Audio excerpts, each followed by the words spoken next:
Uma boa noite a todos. Sejamos bem-vindos a mais uma reunião. Que a paz de nosso Mestre Jesus nos ampare, nos proteja, que possamos encontrar tudo aquilo que viemos buscar nesta noite. Amanhã é sempre um novo dia. Muitas vezes, quando estamos envolvidos em algum tipo de problema, surge um conselho sábio que diz assim: aguarde o tempo que isso se resolve, ou nutra o seu coração de esperança, porque amanhã é uma outra realidade. Então, como é bom a gente ter a percepção de que amanhã é sempre um novo dia. Quando nós vasculhamos os escaninhos das nossas lembranças e percorremos os problemas e as dificuldades que a gente já vivenciou, certamente a gente vai encontrar ali a percepção de que nós as superamos. E é muito bom ver que amanhã é sempre um novo dia. Talvez olhando para ontem um pouquinho, a gente vê que amanhã foi um novo dia. Quando nós analisamos as bênçãos da reencarnação, em que muitas vezes, depois de ocorrências de fatos gravosos, nós recebemos uma nova oportunidade da vida pela misericórdia divina, nós vemos como é bom reconhecer que amanhã é sempre um novo dia. Mas há alguns irmãos de caminhada que infelizmente não conseguem perceber a aurora que anuncia o novo amanhecer e acabam cercados pelos problemas, pelas dificuldades, sem forças para conseguir superá-los, chegando ao ponto até mesmo de pretender desistir da própria vida. Então é sobre o cultivo do bom ânimo, mesmo diante de dificuldades que nós eventualmente tenhamos, é o que nós gostaríamos de conversar brevemente nesta noite, para que possamos levar algumas reflexões a respeito da conveniência de fortalecermos a nossa esperança em um porvir que há de ser sempre cada vez melhor. Todos nós enfrentamos as adversidades que surgem em nossas vidas de maneiras muito diferentes. É curioso observarmos que uma certa dificuldade para uma pessoa, que uma dificuldade que parece até intransponível, para outra se trata de uma circunstância até um tanto quanto corriqueira. Se nós também analisarmos as nossas vidas, vamos ver que em alguns momentos nós tivemos muita força e fé para resolver certas situações, mas em outras nós não conseguimos mobilizar as nossas faculdades, parece que nós ficamos paralisados, inertes diante daquele problema que chega até nós e não conseguimos lidar com aquilo, né? Isso acontece justamente porque, além de nós sermos muito diferentes uns dos outros, termos histórias diferentes, termos necessidades reencarnatórias diversas, acontece também porque nós temos as nossas vulnerabilidades, os nossos pontos fracos. Temos ainda aquelas questões que nós não conseguimos superar. Só que dentro desse contexto, nós vemos o mundo nos cobrando para sermos felizes e para nos mostrar felizes diante do mundo. E aí nós começamos a caminhar nessa vida com um certo conflito entre a expectativa que nós construímos, a expectativa que o mundo tem sobre nós e a nossa realidade. E muitas vezes essa ideia de felicidade que nos é apresentada é algo também que não traz muito sentido, não faz muito sentido para as nossas vidas. E aí nesses momentos é que nós começamos a correr um grave risco de começar a cultivar ideias sombrias, cultivar o desânimo, cultivar uma abertura para a ansiedade, para a depressão, até mesmo, eventualmente, cultivar ideias suicidas ou chegar ao limite da prática do suicídio. Diante dessa diferença de vida que nós temos e que nós achávamos que gostaríamos de ter e a dificuldade que temos para percorrer essa distância. E aí os problemas começam a surgir, a se avizinhar diante da nossa estrada evolutiva e começamos a nos debater como resolver essas questões que são íntimas e questões também relacionadas ao plano da matéria. Então, por essa razão, todos nós estamos mergulhados nesses conflitos.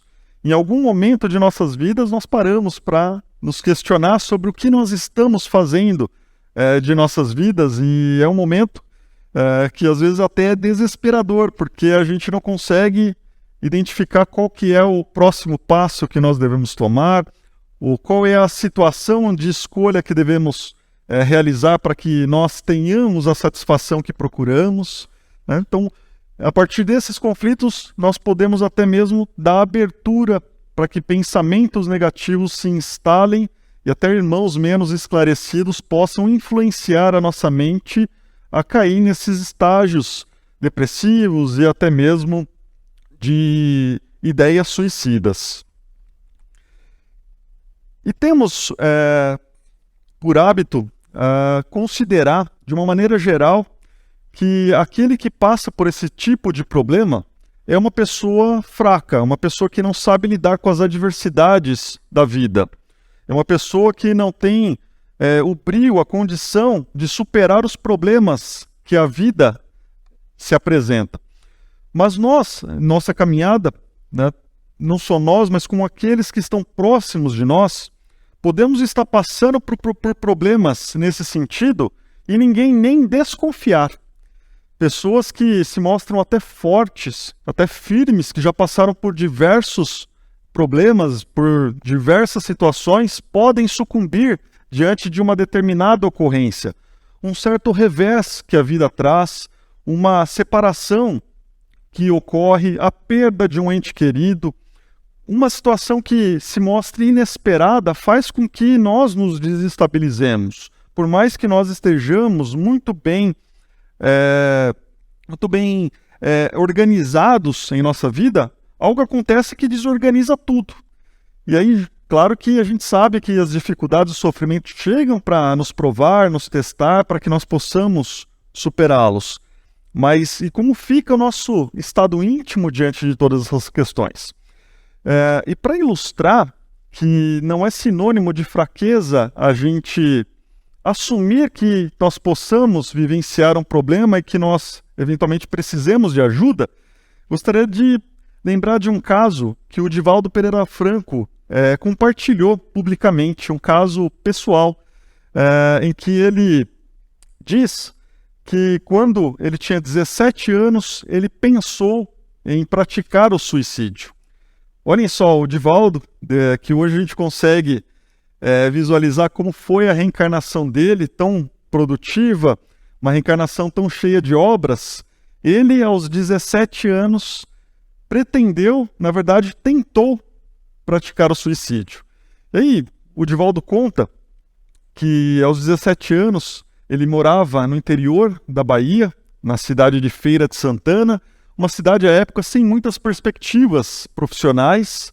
Então, aqueles que desejavam alçar uma condição melhor tinham que ir para Salvador.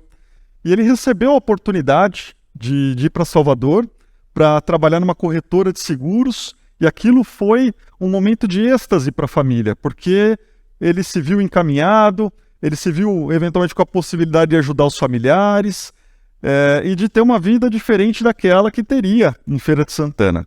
Só que pouco tempo depois do início do trabalho dele, o Brasil passou por uma crise econômica muito severa e ele precisou ser demitido.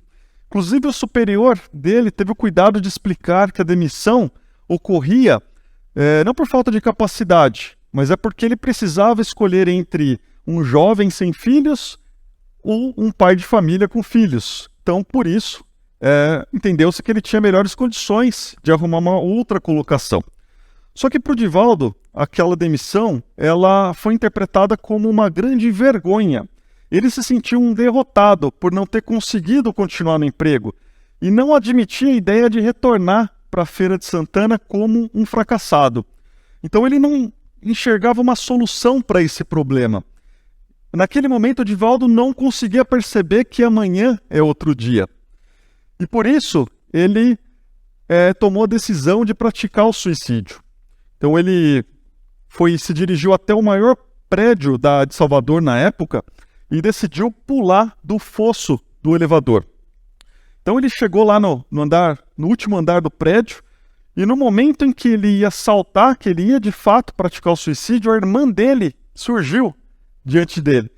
A irmã Nair, que havia desencarnado por meio do suicídio por conta de uma desilusão amorosa. E ela disse para ele: "O que você está fazendo, seu louco?" E nesse momento o Divaldo desmaiou, né? Aí ele conta de uma maneira até hilária que ele acordou num local em que havia muitas pessoas de branco andando, e ele perguntou para um que passava: "Eu cheguei no reino dos céus?" Aí o enfermeiro falou bravo para ele: "Não, seu moleque, você tentou se matar, mas nem para isso você serve." Então, olhem só, o Divaldo Pereira Franco, essa sumidade, esse espírito missionário que fez tanto na sua reencarnação, ele passou por essa crise pessoal e tentou o suicídio. Imaginemos se ele tivesse conseguido, o que teria passado na mente dele, né, tudo aquilo que ele perderia de oportunidade durante a reencarnação e todos aqueles que ele beneficiou durante esse período que ele ainda, graças a Deus, continua conosco, né? Por isso, é necessário que nós possamos dar muito valor à nossa experiência reencarnatória, porque a reencarnação é uma grande bênção para o nosso espírito. A reencarnação é necessária, né? A experiência no corpo físico é necessária para que o nosso espírito possa progredir. Nós almejamos muito essa oportunidade de estarmos aqui, de vivenciarmos as experiências no corpo físico, para que nós possamos passar pelas experiências que são necessárias ao nosso progresso. Então, se Deus, por sua misericórdia, nos deu essa oportunidade, não somos nós que podemos interrompê-la. Somente Deus pode tirar o nosso espírito da experiência da matéria. E diante disso, é muito grave a prática do suicídio em razão dessa capitulação por conta da oportunidade dada, né, de estar no corpo físico. Então, é uma oportunidade tão abençoada, né, uma oportunidade tão difícil de ser conquistada, que nós não podemos, a bel prazer, escolher o momento que nós vamos finalizá-la aqui, né? Então, Deus nos dá a oportunidade reencarnatória com uma condição.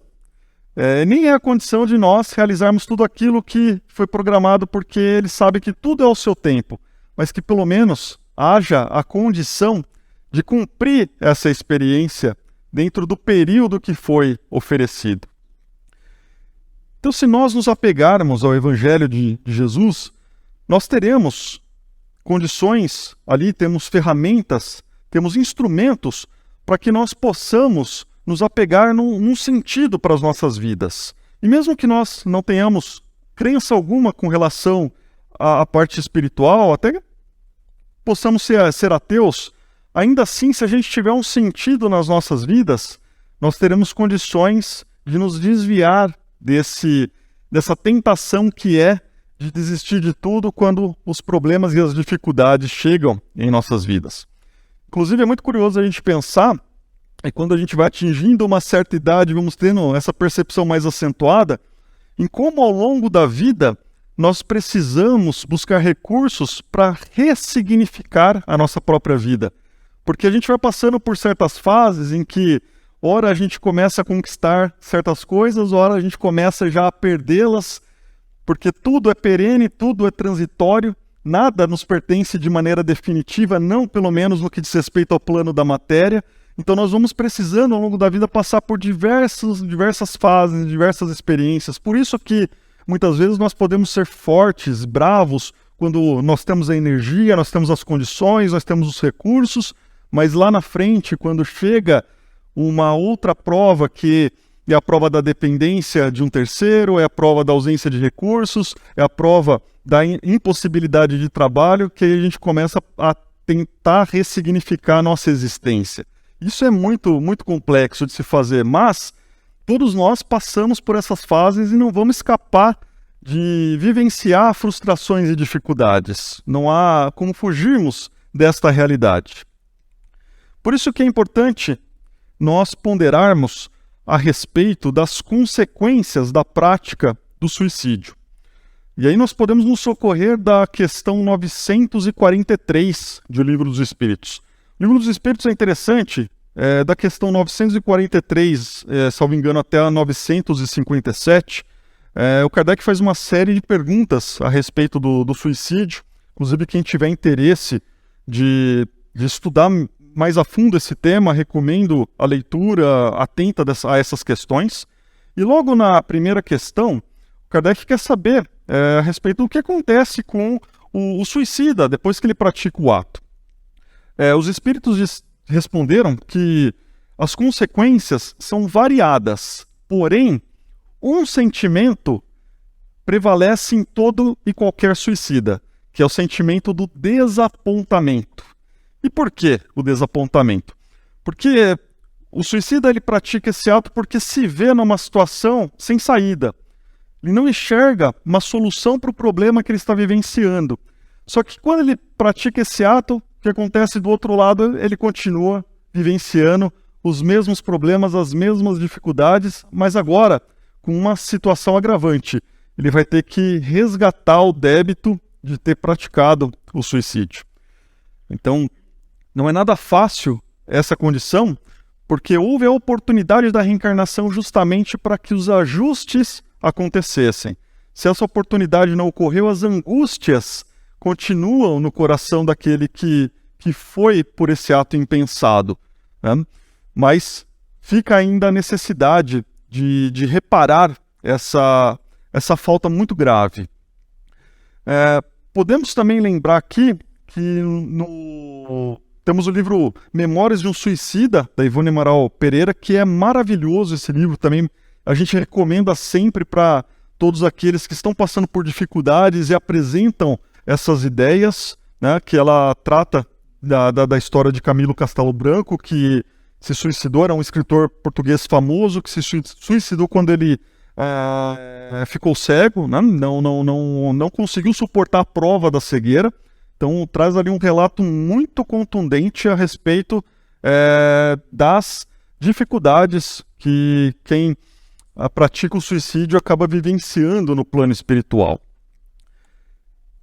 Ainda sobre essa questão, sobre as consequências do suicídio, acho que o mais interessante é a gente trazer exemplos ilustrativos. E um exemplo que me ocorre, até já foi tratado aqui, foi o de Santos Dumont. E um outro exemplo que é muito interessante é o caso do Júlio, que está no livro Entre a Terra e o Céu. Esse livro é muito interessante, faz parte da coleção André Luiz.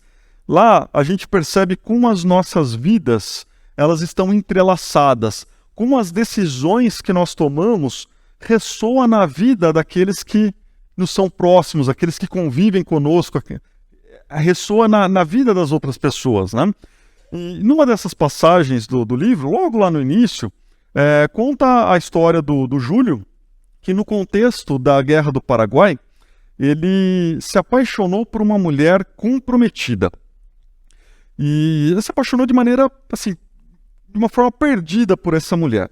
E passou a se relacionar com ela.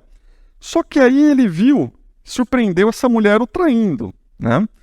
E por conta dessa desilusão, ele deliberou praticar o suicídio. E aí ele tomou corrosivos. Ele tentou se matar tomando corrosivos e não conseguiu. Ele foi salvo ali antes de praticar o ato. Mas mesmo assim ele insistiu. Aí ele foi lá, se jogou ao mar e acabou desencarnando por afogamento. Aí passa o tempo, chegamos no século XX, nasce o Júlio. O Júlio reencarna, né? Quem que é o pai do Júlio? O pai do Júlio é aquela pessoa que ele surpreendeu com a mulher que ele amava na outra reencarnação. E aí a mãe do Júlio desencarna, e com quem que o pai do Júlio vai casar pela segunda vez? Quem vai ser a madrasta do Júlio? É justamente aquela mulher que ele era apaixonado perdidamente, a Zulmira, e o pai dele chama-se Amaro na história. E aí, um certo dia em que o Júlio e a irmã vão brincar na praia, vão brincar no mar, a Zulmira está cuidando dele, né? E ela tem ali uma desatenção e o Júlio morre afogado, criança, né? Ainda na tenra idade, desencarna afogado. E o André Luiz explica que ele tinha que desencarnar dessa forma, que não foi culpa da Zulmira o fato dele ter desencarnado, mas ela ia carregar isso na consciência dela, mas ele tinha que desencarnar afogado justamente para que ele pudesse cumprir a lei de Deus no que diz respeito ao suicídio que ele praticou na outra vida, né? E aí, o Júlio vai para o plano espiritual, tem um capítulo do livro que fala até sobre as crianças no plano espiritual, é muito interessante. E depois ele vai reencarnar de novo. E ele reencarna de novo como filho do Amaro, mas agora como filho da Zulmira, porque ele precisa fazer com que esses laços entre ele e a Zulmira possam se estabelecer de forma sadia, né? E nessa reencarnação, nessa nova reencarnação, ele nasce com um problema sério na região da garganta, porque agora ele precisava se recuperar no que diz respeito ao desequilíbrio que ele acabou contraindo pelo fato de ter tomado os corrosivos naquela reencarnação. Olhem só como um ato impensado numa reencarnação vai tendo reflexo em outras. Então, ele bebezinho tem esses problemas e ele desencarna também bebê, né?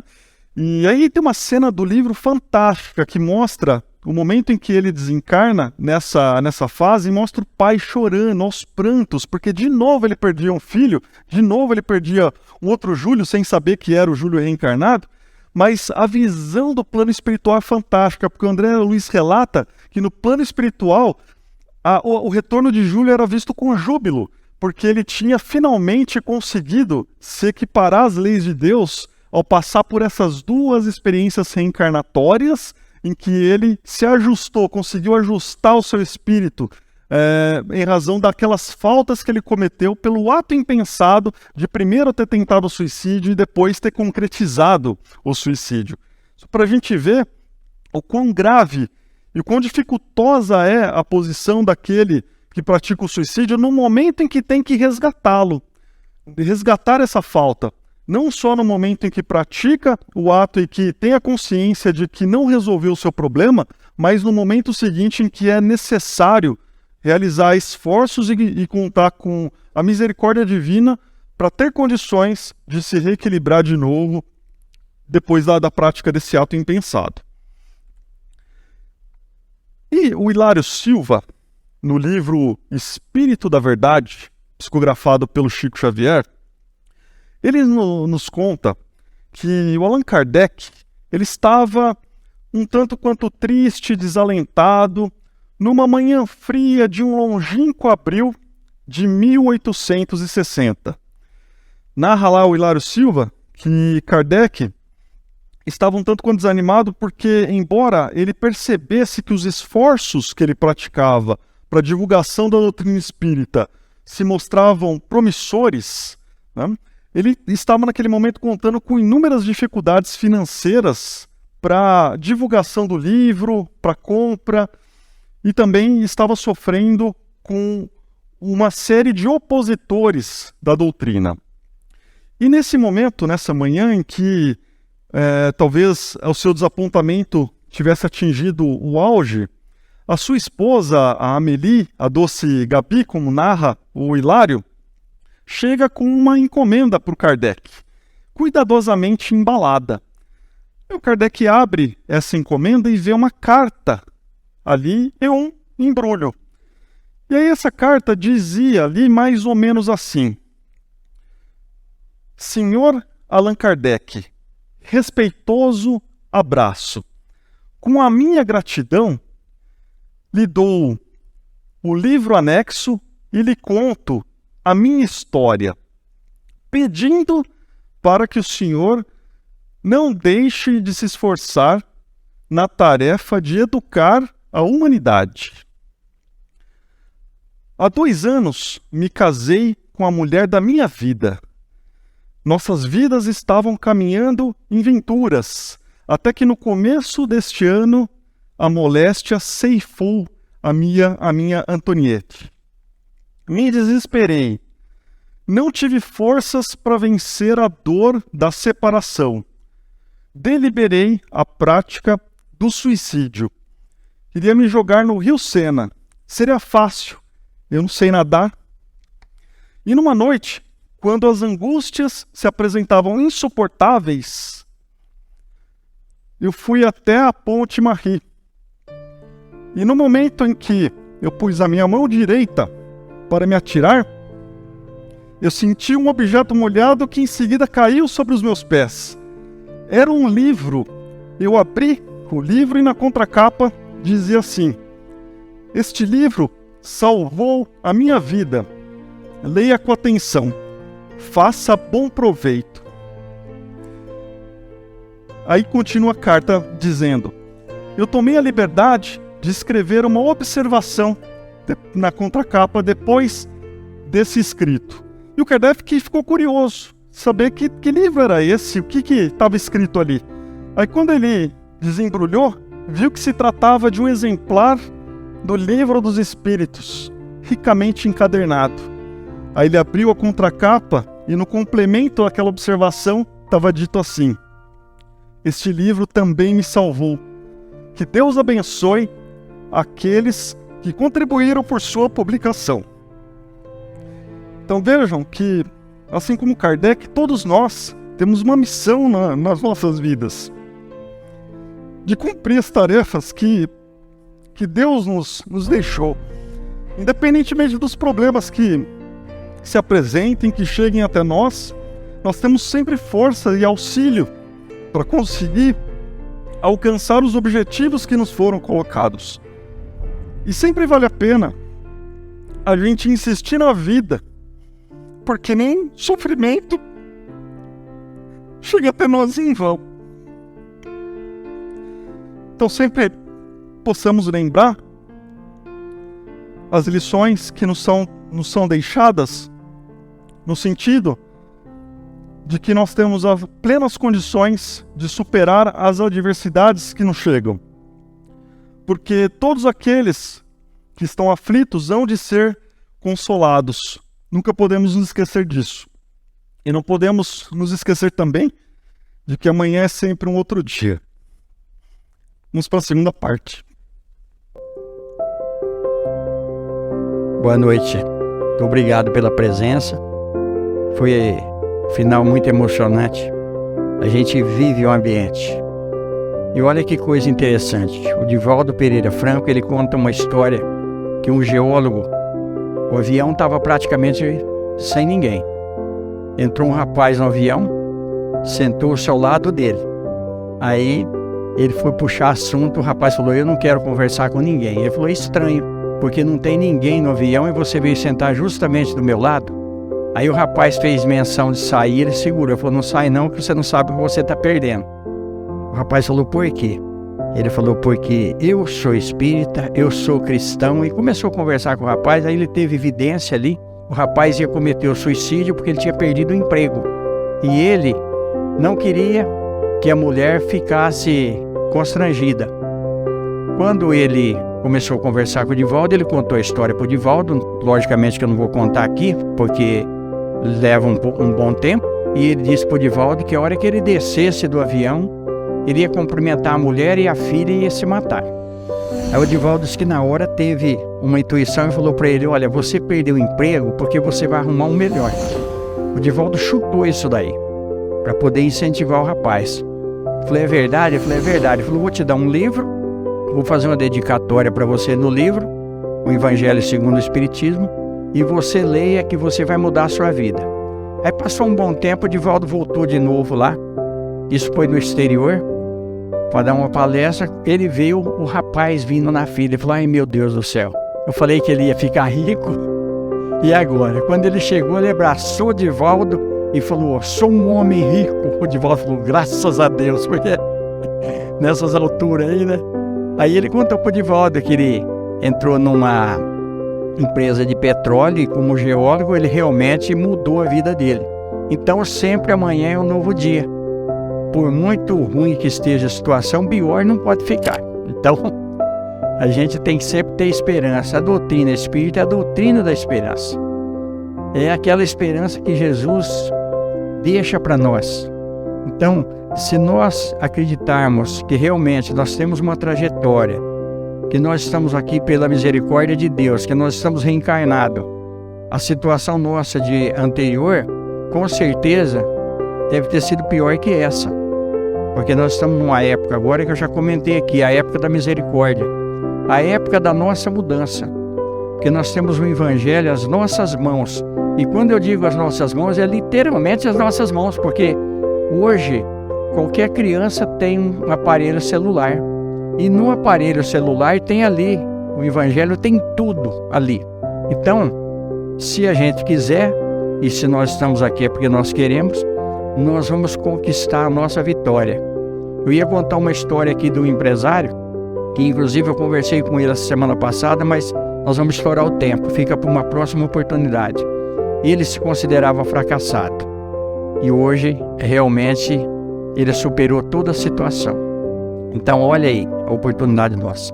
Só o fato de nós estarmos aqui, de nós termos a lucidez, nós já devemos agradecer a Deus por tudo isso. Quantas pessoas nesse momento não sabem nem que estão encarnadas. E nós estamos aqui em nome de Jesus. Que Ele nos abençoe, nos fortaleça, que a gente possa ter uma boa noite, um bom sono. E como a mentora está passando para mim aqui, amanhã é um novo dia.